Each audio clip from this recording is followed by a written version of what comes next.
সন্ত্রাসীদের কালো হাত।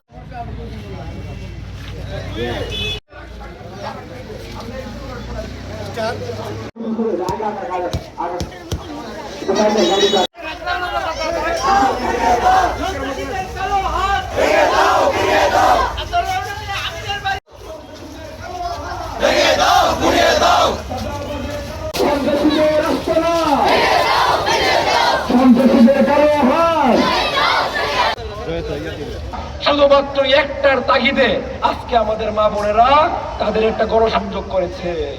আজকে তাদের এই গণসংযোগে কতিপয় অতি উৎসাহী বিএনপির কিছু কর্মী সমর্থক তাদেরকে বাধার সম্মুখীন করেছে। তাদেরকে বলেছে তারা নাকি কম্বলের লোভে গেছে, আমাদের মা বোনদেরকে তারা আঘাত করেছে।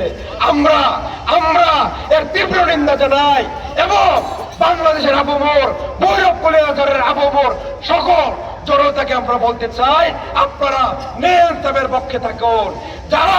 যারা আবার ব্রিটিশ সরকারের মতো জালিম হতে যাচ্ছে, এই জালিমের উত্তর ইনশাল্লাহ আপনারা 12 তারিখ সকলে ভোট কেন্দ্র উপস্থিত হয়ে যে এই যে মহিলাগুলি বিন্দু আছে তাদের মাধ্যমে তাদেরকে প্রলুব্ধ করে একটি মহল যারা রিক্সা মার্কার ইলেকশন করতেছে তারা এই যে বুরকা, চাদর, টাকা সহ প্রলোভন দিয়ে তাদেরকে একত্রিত করেছে এবং স্কুল একটা সংরক্ষিত এলাকা যেখানে নির্বাচনকালীন কোনো সভা সমাবেশ করা যাবে না এবং বুরকা বা কোনো দ্রব্যাদি যারা নির্বাচন আচরণবিধির বাইরে এগুলি দিতেছে, এগুলি আমরা প্রমাণসহ আমি নিজে ছিলেন নির্বাহী ম্যাজিস্ট্রেট, পরবর্তী ইউনু, পরবর্তী এএসপি, প্রশাসনের সাথে সবার থানা কর্তৃপক্ষ সবার সাথে যোগাযোগ করার পরে ওনাদের কাছে জোর দাবি জানাচ্ছি এই জিনিসটা পুঙ্খানুপুঙ্খ তদন্ত করে এবং 2 বস্তা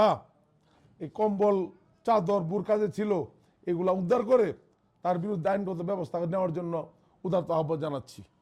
কিশোরগঞ্জ 6 আসনের যে একজন প্রার্থীর পক্ষে তার ভাই অভিযোগ দিয়ে গিয়েছেন আজকের যেই ঘটনাটা ঘটেছে, তো যেহেতু আমরা অভিযোগ পেয়েছি এই অভিযোগের যেই কার্যক্রম গ্রহণ করা প্রয়োজন আমরা আজকেই সেই কার্যক্রম গ্রহণ করব এবং সেই অনুযায়ী পরবর্তী যে বিষয়গুলো সেগুলো নির্ধারিত হবে।